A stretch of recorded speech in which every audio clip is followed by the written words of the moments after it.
Toyota patents new manual transmission technology found on 1960s Saabs. The more things change, the more they freewheel down hills.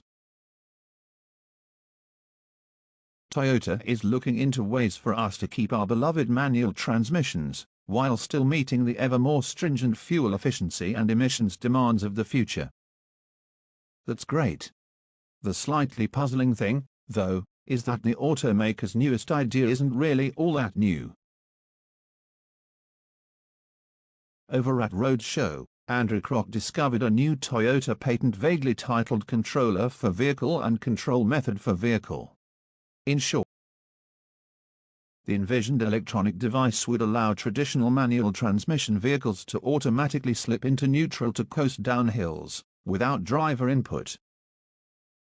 The system would also prevent the driver from accidentally shifting into a gear that could lead to engine damage, say, a high RPM inadvertent downshift from 5th to 2nd.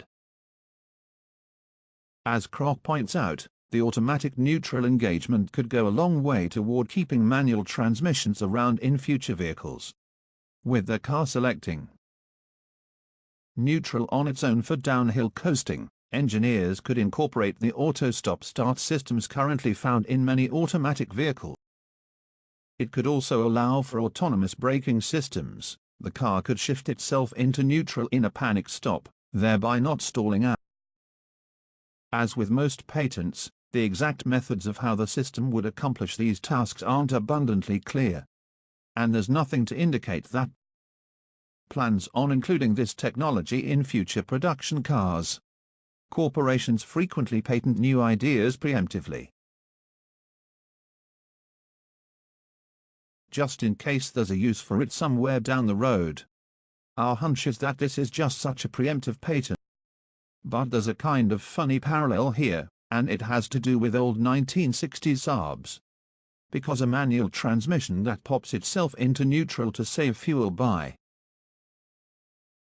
coasting downhill sounds a lot like the freewheel mechanism used in the Saab 93, introduced in 1956, and the 96 that followed, of which a 1967 model is shown above. C. Early Saabs used two-stroke engines, where oil was mixed with the fuel and there was no separate engine lubrication system. At part or full throttle, these engines ingest enough oil-laden fuel to adequately lubricate the pistons, but at closed throttle, say, if you were engine braking down a hill, the engine could be dangerously starved of lubrication. Saab rectified this with a freewheel mechanism that let the wheels spin faster than the engine on down hills. So you'd coast along with the engine idling,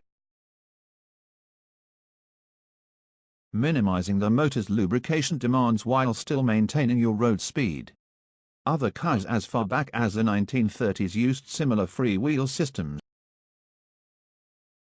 either to reduce engine stress or to save fuel, but the Saab two-stroke system is the one we're most familiar with, and likely the most widespread application. Given that Saab mass-produced two-stroke cars until 1980. Of course, Toyota's high-tech idea isn't directly comparable to the simple freewheel found in old Saabs. And it's engineered to solve a whole spate of problems that the Swedish designers of the 1950s and 60s never had to consider. But it just goes to, in this great big world of automotive engineering, what goes around comes around.